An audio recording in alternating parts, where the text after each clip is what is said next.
قضية النهاردة عن أستاذ وائل، أشهر مدرس علم نفس في محافظة أسيوط، واستغل شطارته بقى في مادة علم النفس دي في إنه ينفذ خطته الشيطانية. وعشان ينفذ خطته الشيطانية دي اتعرف على شياطين زيه. القضية دي كانت في 2013 في محافظة أسيوط، بس عشان نعرف تفاصيلها بقى نرجع ل 2004 لما اتخرج أستاذ وائل من الكلية، وكان شاطر جدا ومتميز في مادة علم النفس، واشتغل بعد التخرج على طول في واحدة من أشهر المدارس في محافظة أسيوط. وكل زمايله المدرسين اللي كانوا معاه في المدرسة كانوا متوقعين له مستقبل كبير وإنه هيبقى مشهور، لأنه كان مهتم جدا بمادته وشاطر كمان قوي فيها. وكان من ضمن الناس اللي معجبين بيه في المدرسة مدرسة اسمها حنان، كانت معجبة بيه جدا وكانت متوقعة له مستقبل باهر يعني.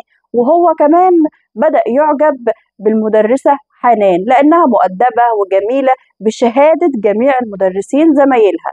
وأستاذ وائل بقى وهو كان بيشتغل كان كمان بيعمل ماجستير في مادة علم النفس من كتر حبه في المادة دي.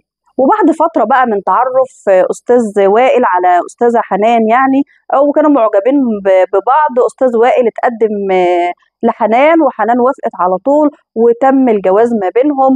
بس خلال فترة الجواز بقى كانت مصممة إن هي تساعد أستاذ وائل على إنه يكمل نجاحه، لأن هي كانت متوقعة نجاحه الباهر طبعا والمستقبل العريق للأستاذ وائل، لأنه متميز وشاطر في المادة بتاعته جدا. واستاذ وائل عشان كان شاطر في الماده قوي كان كل الطلبه عنده بيحبوه وبيفهموا منه وبيفهموا من شرحه. فكل اهالي الطلبه دول كانوا بيطلبوا من استاذ وائل ان هو يدي لعيالهم دروس ودروس خصوصيه كمان. فهو كان بيدي دروس خصوصيه كتير لطلبه كتير، بس هو شاف يعني ان هو ممكن يزود دخله اكتر ويدخل له فلوس اكتر لو هو بقى اجر مركز تعليمي يعني يدي فيه الدروس الخصوصيه دي، والطلبه هي اللي تجيله بدل ما بيروح للطلبه البيوت، وعلى ما ينتقل يعني من بيت لبيت بيضيع الوقت. فهو مش عايز الوقت يضيع في التنقل يعني من بيت لبيت، لا، الناس تجيله في المركز التعليمي اللي هيأجره. وبالفعل قال لحنان الموضوع ده يعني، وحنان شجعته وقالت له تمام، وراح أجر مركز تعليمي في محافظة أسيوط. وبدأ بقى طلبة كتير يجوله دروس خصوصية ودروس عادية، وبقى مشهور جدا أستاذ وائل. بس في 2008 بقى حنان اكتشفت إنه له مجموعة من العلاقات النسائية، لأن قبلها حنان كانت بتشتكي دايما من إن هو سايب البيت معظم الوقت ومش قاعد فيه، ده بيروح شغله ويجي من الشغل ساعة واحدة يتغدى، وبعد الساعة دي يطلع المركز التعليمي بتاعه ما بيجيش إلا على وقت النوم. فحنان كانت حاسة يعني إن هو مش موجود في حياتها هي وولادها، لأن هي كانت خلفت في الوقت ده طفلين، بنت وولد. فقالت له يعني، فهو قال لها طب انا هعمل ايه علشان اوفر لك انت والاولاد اللي انتوا عايزينه، وعشان اعيشكم عيشه كويسه يعني ماديا، وعشان كمان نأمن مستقبل ولادنا ويبقى معانا فلوس، فلازم تتحملي شويه وتتحملي عدم وجودي. فهي سكتت وصدقته، بس تتفاجئ في 2008 ان هو له علاقات مش بواحده، بمجموعه من النساء، وان معظم الوقت اللي بيقضيه بره مش بيبقى في المركز التعليمي بتاعه ولا حاجه، ده بيبقى بيقابل حريم يعني. ومش مجرد كلام ومعلومات عندها بس، لا، دي معلومات ومؤكدة لها كمان. فحنان لما عرفت بانه على علاقة بنساء تانية يعني قررت ان هي خلاص لازم تواجهه، وفعلا واجهته وقالت له انت تعرف فلانة وتعرف فلانة وعامل علاقات معاهم وعلاقات غير شرعية كمان وبتروح لهم كمان. هو يكون موقفه ايه يعني؟ يقول لها لا ما حصلش يعني وينكر؟ لا، قال لها ايوه فعلا ده بيحصل، بس انت السبب، انت اللي مهمله فيا ومش مهتميه بيا، انت مهتميه طول وقتك بعيالك وبشغلك وسايباني خالص ومش مهتميه بيا. عشان كده فانا اول ما لقيت الاهتمام من بره بصيت للناس دي يعني للحريم دي، بس انا اصلا في الاول وفي الاخر بحبك انت وانت اللي مراتي. فهي تقتنع بكلامه يعني وتحس ان هي اللي غلطانه فعلا، وتبدا تفكر بقى في حل للمشكله دي، وحل بقى ان هي تراضي جوزها يعني وما تبقاش مهمله فيه، يعني هو كمان اقنعها ان هي اللي غلطانه. فحنان قعدت تفكر بقى فلقت فكره كويسه ان هو يبقى قدام عينيها طول الوقت وشايفاه علشان ما يروحش لوحده كده ولا كده يعني. فتعمل ايه بقى؟ اقترحت عليه ان هم يشوفوا شقة كبيرة يعني يقعدوا في الشقة دي، والجزء من الشقة يعملوه مركز تعليمي له، يبقى هو بيدي دروسه يعني قدام عينيها في قلب الشقة. الأستاذ وائل بقى ما يلاقيش مفر يعني، فيعمل ايه؟ فيوافق. وحنان على طول تنزل تدور على شقة كبيرة لحد ما تلاقي فعلا شقة كبيرة ودور أرضي مناسبة جدا إن تاخد جزء كبير منه يبقى سكن ليها ولولادها ولجوزها، وبقية الجزء الباقي يعني تعمله مركز تعليمي لأستاذ وائل. وفعلا عملت كده ولقت الشقة الدور الأرضي الكبيرة اللي هتعيش فيها، وبرضه جوزها هيدي قدام عينيها الدروس بتاعته يعني. وفعلا حصل كده وعملوا جزء كبير من الشقة يعني مركز تعليم الأستاذ وائل. وأستاذ وائل بدأ يتشهر أكتر وأكتر، وبقى بيجيله طلبة كتير جدا، فبقى كان لازم حد يساعده في الموضوع ده يعني، حد يرتب له المواعيد ويقابل الطلبة وينظم كمان أوقات الطلبة إمتى ده هيجي وإمتى ده هيمشي، وكمان حد يمسك الحسابات المادية الخاصة بالطلبة. فأستاذ وائل لازم دلوقتي يجيب سكرتيرة، ففعلا جاب سكرتيرة. بس السكرتيرة اللي جابها بقى كان على علاقة بيها، يعني مش علاقة حب يعني أو معجب بيها ولا حاجة، لا مش علاقة كده خالص، ده كان بينهم علاقة غير شرعية لمدة 7 سنين، يعني 7 سنين قبل كده وهم ما بينهم علاقة غير شرعية، السكرتيرة والأستاذ وائل. فجاب الست اللي هو عارفها دي يعني تشتغل سكرتيرة معاه، وطبعا بكده خد حريته معاها، لأنه هو معظم الوقت في المركز التعليمي بتاعه أي في نفس الشقة، بس مركز عامله مركز تعليمي وقافل بينه وبين المكان اللي قاعد فيه حنان يعني، فمحدش يقدر يدخل غير لما يخبط على الباب ويستأذن الأول الأستاذ وائل يعني. فبالتالي واخد حريته على الآخر هو والسكرتيرة بتاعته. وأصلا حنان كانت بتغير عليه، حنان ما كانتش تعرف بالعلاقة اللي ما بين السكرتيرة وبين أستاذ وائل، بس شايفة بنت مستواها الجمالي كويس يعني، فكانت غيرانة أصلا من السكرتيرة من غير حاجة، من غير ما تعرف أي حاجة. بس السكرتيرة بتاعته بقى فجأة كده قالت له أنا هقطع العلاقات اللي بيني وبينك خالص، وما عادش هيبقى بينا أي علاقة تانية. فيقول لها ليه؟ تقول له خلاص أنا زهقت وأنا عايزة العلاقة ما بيننا تبقى في النور يعني قدام الناس كلها، فأنت يا تختارني يا تختار حنان. فهو كان طبعا كان في موقف صعب جدا. وفجأة بقى في 2013 وتحديدا في شهر 8 يبدأ يجي لحنان مراته مجموعة من الرسائل الغرامية من رقم مش متسجل عندها، بس الرسائل دي بتوحي يعني ان بين حنان وبين الشخص اللي بيبعت لها رسائل دي علاقة مش كويسة، يعني علاقة غير شرعية. فطبعا وائل جه ولما شاف الرسائل ده على موبايلها بدأ يتخانق معاها ويزعق معاها ويقول لها الرسائل دي جايه لك ازاي، وازاي حد يكلمك بالطريقه دي ويتجرأ ويكلمك كده يعني غير لما يكون بينك وبينه حاجه. فهي قعدت تقول له كتير ان هي ما تعرفش الشخص اللي بعت، فحاول كتير وائل ان هو يرن على الرقم ده، بس الرقم ده كان دايما مقفول، عشان بعد يومين تاني برضه يجي لحنان رسائل غراميه من نفس الرقم، فيشوفها وائل، ووائل بقى يتخانق معاها وقتها خناقه كبيره جدا، وهي بقى حنان تبدا تقول له انت كده بتشك فيا وكده مش واثق فيا. المهم خدت ولادها وراحت عند اهلها عشان يعدي اسبوع، وبعد كده وائل يروح يجيبها من بيت اهلها هي وولاده يعني، ويعتذر لها ويقول لها لا خلاص انا مش بشك فيكي وانا مصدقك ومصدق كل كلامك ومصدق ان انت مالكيش علاقه بالشخص اللي بيبعت لك الرسائل دي. فهي خلاص يعني تقبل اعتذاره وترجع معاه البيت هي وعيالها. والاستاذ وائل في يوم صحى الصبح بدري كعادته يعني لابس وجاهز عشان يروح شغله الساعه 7 الصبح. وسارة بنتهم كان عندها 9 سنين، صحت من النوم بدري على غير عادتها يعني، كانت صاحية الساعة 9 الصبح. فاستغربت يعني لما لقت في باب الشقة من جوه مفتاح مامتها، هي طبعا صاحية على أساس إن هي هتلاقي مامتها وباباها مش موجودين في البيت، الاتنين كل واحد راح شغله، بس أستاذ وائل كان بينزل بدري شوية يروح شغله عن مراته حنان. فسارة لما لقت مفتاح مامتها في باب الشقة من جوه، فدخلت على أوضة مامتها عشان تشوفها ما راحتش الشغل ليه، عشان تتفاجئ إن في قماشة محطوطة في بق مامتها، القماشة دي كانت مليانة مية، ومامتها شكلها غريب كده وفي ألوان زرقاء على وشها، فمستغربة شكل مامتها، عمالة تنادي على مامتها وتصحي فيها، بس مامتها ما بتردش عليها، عشان البنت بقى تبدأ تنهار وتصرخ وبسرعة تروح تكلم والدها في التليفون. والدها كان في الوقت ده في المدرسة، فأول ما كلمته وقالت له على اللي هي شايفاه من مامتها يعني وإن مامتها ما بتردش عليها، قال لها إن هو هيجي على طول، وإن هي تكلم ستها وتقول لها الكلام ده جدتها يعني علشان توصل لها على ما هو يبقى يجي من المدرسة. وفعلا بلغ الشرطة أستاذ وائل وبدأ يتحرك من المدرسة على البيت. وعلشان الجدة أول ما تكلمها سارة وتقول لها يجي لها بعدها اتصال على طول، الاتصال ده مضمونه للجدة إن في شخص بيكلمها وبيقول لها أنا قتلت بنتك حنان وعايز 50,000 جنيه عشان ما قتلش عيالها كمان. وبعدها التليفون فصل برضه والرقم ده اتقفل ومعادش حد عارف يوصل للرقم ده.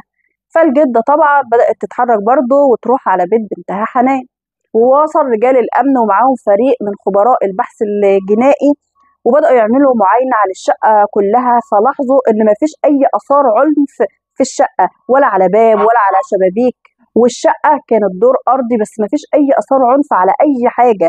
وكمان لقوا مفتاح الأم موجود في باب الشقة من جوه، معنى كده إن الأم مش عايزة حد يدخل من بره الشقة يعني، فحاطة المفتاح من جوه. وكمان معناه إن الأم هي اللي فاتحة للشخص اللي دخل الشقة. وكمان لقوا بصمة غريبة موجودة في الشقة غير بصمة وائل وحنان وأولادهم، في بصمة غريبة موجودة في الشقة بس معرفوش هي بتاعت مين. وكمان لقوا ان استاذه حنان كان معاها ذهب كتير، الذهب ده كله مخلوع من ايديها وفي اثار صابون على ايديها، معنى كده ان اللي قلعها الذهب استخدم صابون يعني عشان يقلعها الغوايش بتاعتها او الذهب اللي كانت لابساه كله يعني معنى كده ان ده حد رايق يعني وقاعد في الشقه وجاب صابون وقعد يقلعها عشان ما عورش ايديها، اكيد طبعا ده كله بعد ما ماتت يعني. وخبراء البحث الجنائي كمان لقوا ان حنان مكان اثار حد خانقها من رقبتها موجود، ايد حد يعني على رقبتها، وفي كدمات زرقاء كتيره في جسمها، بالاضافه طبعا للقماشه او الفوطه اللي كانت مبلوله ومحطوطه جوه بقها. والاوضه كمان اللي كانت موجوده فيها حنان كانت متبهدله على الاخر وكل حاجه واقعه على الارض والدولاب مفتوح واللي في الدولاب على الارض، وشنطه حنان الشخصيه يعني مفتوحه ومتاخد اللي فيها او متاخد يعني تحديدا الفلوس اللي كانت موجوده فيها.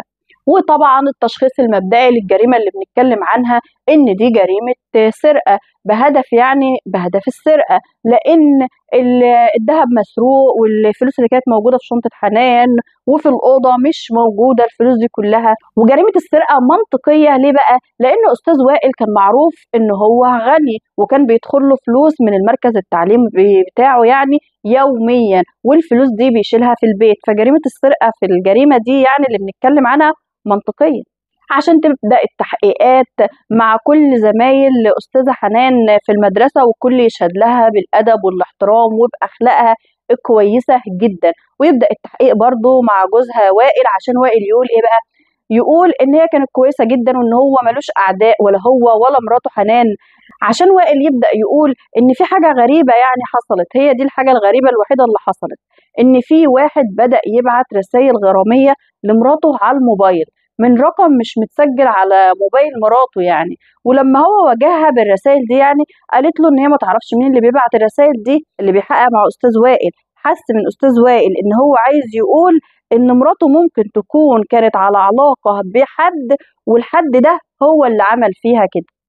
بس أستاذ وائل بيلف ويدور في الكلام مع اللي بيحقق معاه يعني محروج أو على استحياء يعني إنه يقولها مباشرة كده إن مراته كانت على علاقة بواحد وهو اللي عمل فيها كده. والكلام ده برضو قدامنا يبان منطقي لأن فعلا حنان كان بيجيلها رسائل على الموبايل ومفتاح الشقة بتاع حنان كان موجود في الباب الشقة من جوه، معنى كده حنان اللي قصده إن محدش يدخل الشقة عليها يعني، ومفيش بصمات غريبة في الشقة غير بصمة واحدة.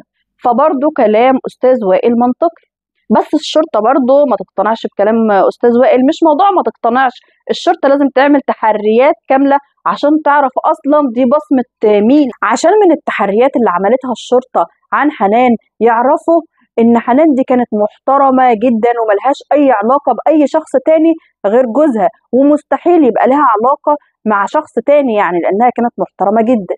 ويعرفوا كمان من تحرياتهم ان كان في مشاكل كتير بين حنان وبين استاذ وائل ودايما كان في خلافات ما بينهم، وبرضه الشرطه تعرف ان استاذ وائل على علاقه غير شرعيه بالسكرتيره بتاعته، ويطلع تقرير الطب الشرعي ويقول ان حنان واخده كميه من المنوم قبل وفاتها على طول، وان سبب الوفاه كسر عظمه الرقبه، وان الفوطه اللي موجوده في بقها دي اتحطت في بقها بعد ما خلاص هي كانت ماتت يعني، والميه اللي كانت موجوده فيها الفوطه برضو ما كانش لها اي تاثير على حنان، لان هي اتحطت في بق حنان بس بعد ما الشخص اللي قتل حنان قتلها خلاص.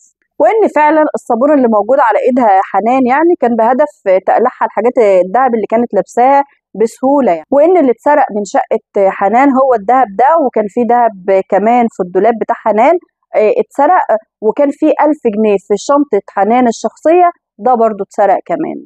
وعلشان بقى ساره اللي عندها 9 سنين بنتهم بالتحقيق معاها يعني تقول ان مامتها حنان كانت بتغير من السكرتيره على باباها، ويبدا التحري عن السكرتيره ويعرفوا ان استاذ وائل على علاقه غير شرعيه بالسكرتيره من زمن، من سنين، من 7 سنين، وان السكرتيره قالت له يا تختارني يا تختار مراتك حنان.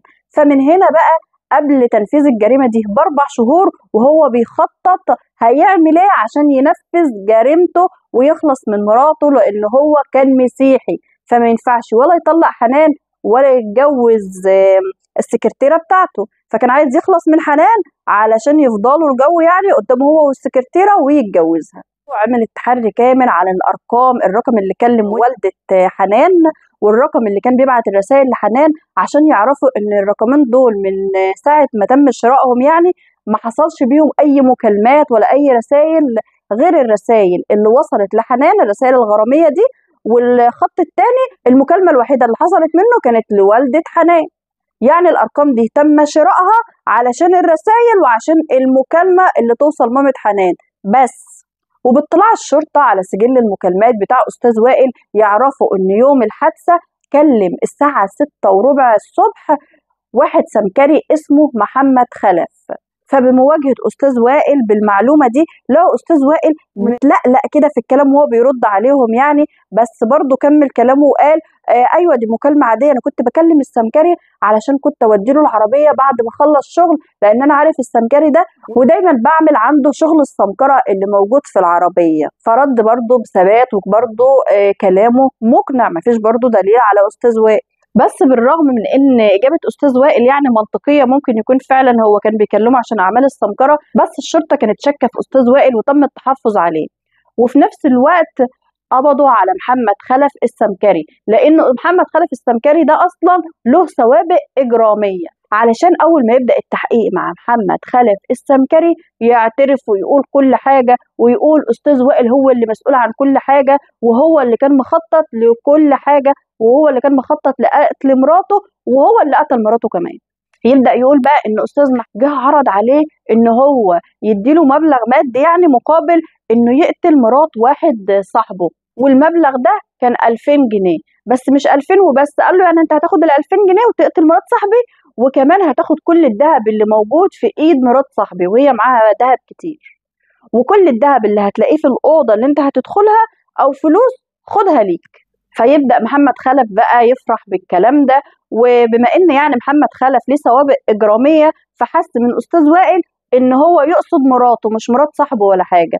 وطبعا استاذ وائل ما كانش يعرف ان محمد خلف عنده سوابق اجراميه، علشان الشرطه تبدا تواجه استاذ وائل بالكلام اللي قاله محمد خلف. فاستاذ وائل ينكر الكلام ده خالص وينكر كل معرفته بمحمد خلف، يعني يقول انا ما اعرفوش، انا كل اللي اعرفه عنه ان هو سمكري وانا بعمل عنده شغل الصيانه او السمكره يعني بتاع العربيه بتاعتي. بس محمد خلف يعني كان مخطط برضه للاستاذ وائل. محمد خلف بقى كان عنده دليل على كل اللي حصل بينه وبين استاذ وائل. ايه الدليل ده بقى؟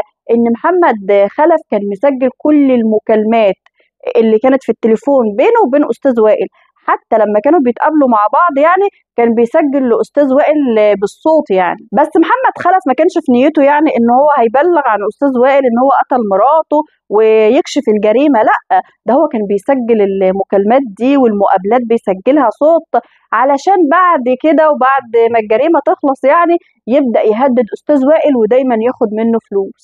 وطبعا يبدا بقى استاذ وائل يعترف بجريمته ويقول بقى ايه اللي حصل.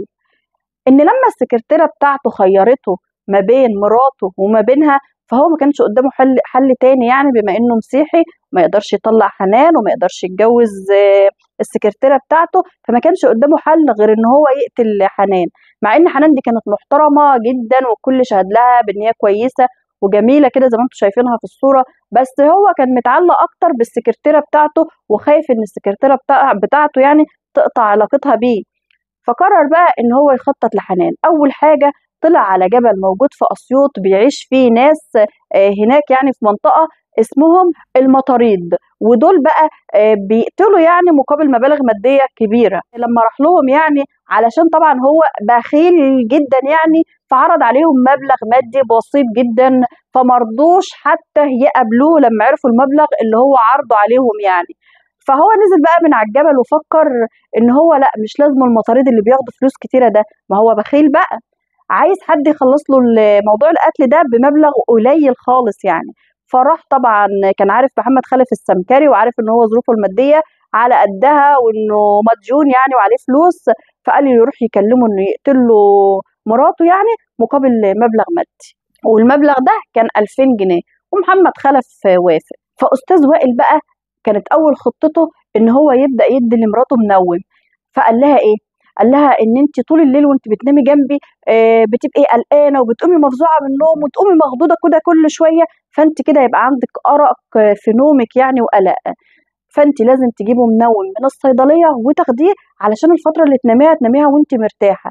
وهي صدقت وائل واقنعها ان هي فعلا بتقوم كل شويه مفزوعه من النوم ومخضوضه وهي مش حاسه. فنزلت الصيدليه واشترت المنوم بايديها وبدات تاخد منه كل ليله. بس الليله بقى اللي تمت فيها الجريمه، هو قلب لها شويه حبوب منوم في كوبايه يعني على اساس ان هي كوبايه عصير، واداها لها فشربتها، فكانت نايمه في نوم عميق يعني، ما كانتش حاسه بحاجه وحاسه اللي بيحصل فيها يعني.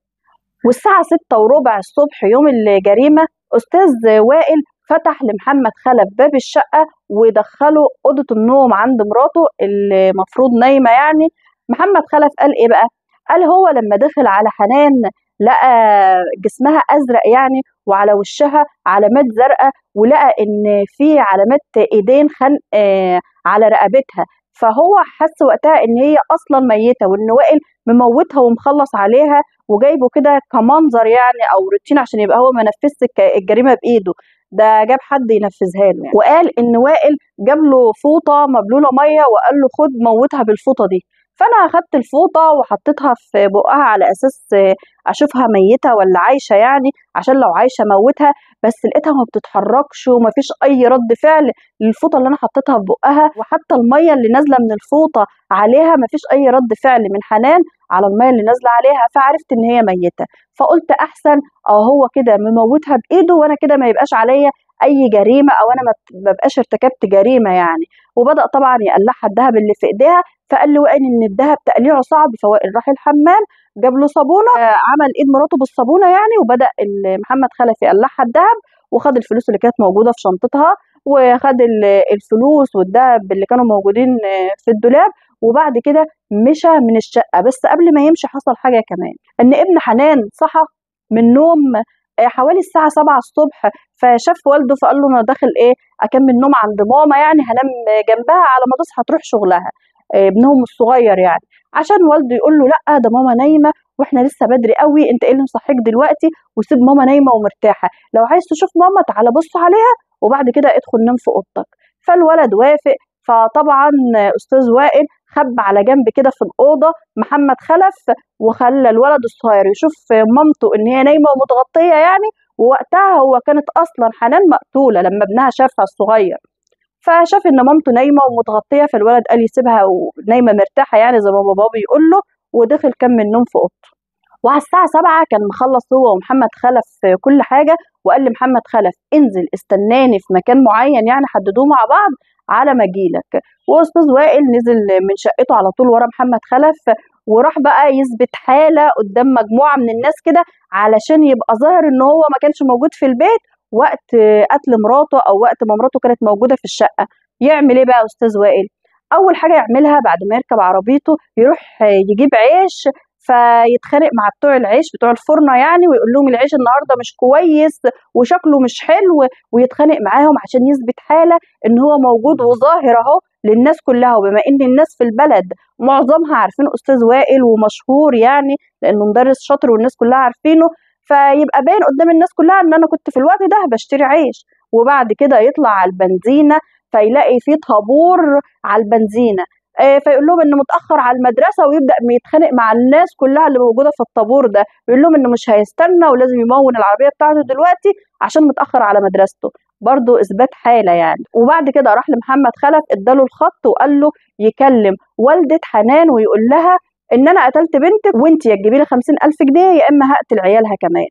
وبعد كده راح المدرسه بتاعته وراح في ميعاده عادي، وعزم كل اصحابه في المدرسه على عصير عشان يبان قدام برضو المدرسة كلها ان هو موجود في الوقت ده وفي ميعاده ومش متأخر عن ميعاده ولا حاجة، علشان اصلا المدرسين في المدرسة كلهم يستغربوا ان استاذ وائل عازمهم على عصير، لان استاذ وائل كان معروف عنه انه بخيل جدا ومستحيل يعزم حد على حاجة، فالمدرسين كلهم استغربوا اصلا ان هو عازمهم على عصير.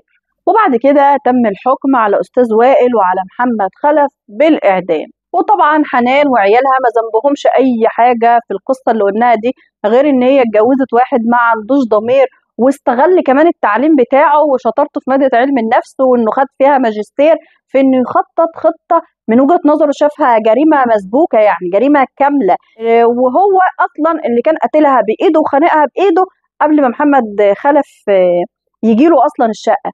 فايه الجبروت اللي في الشخص ده؟ وواحد زي ده متعلم، المفروض يعني مدرس بيطلع اجيال ايه اللي كان هيطلعها وعلام ايه نفعه بايه العلام يعني المفروض متعلم ومثقف ما يعملش حاجه غلط زي دي. غلط ايه؟ دي جريمه. لا ده استخدم حاجات تانية خالص، استخدم العلم بتاعه في الغلط مش في الصح. فنقول ايه في الاخر؟ يعني الله يرحم حنان طبعا ويرحم عيالها، وحسبي الله ونعم الوكيل في استاذ وائل وفي محمد خلف وفي كل اللي زيهم. وطبعا قولوا لنا رايكم في القصه في التعليقات، وما تنسوش الشير واللايك والاشتراك في قناه كلام موزون.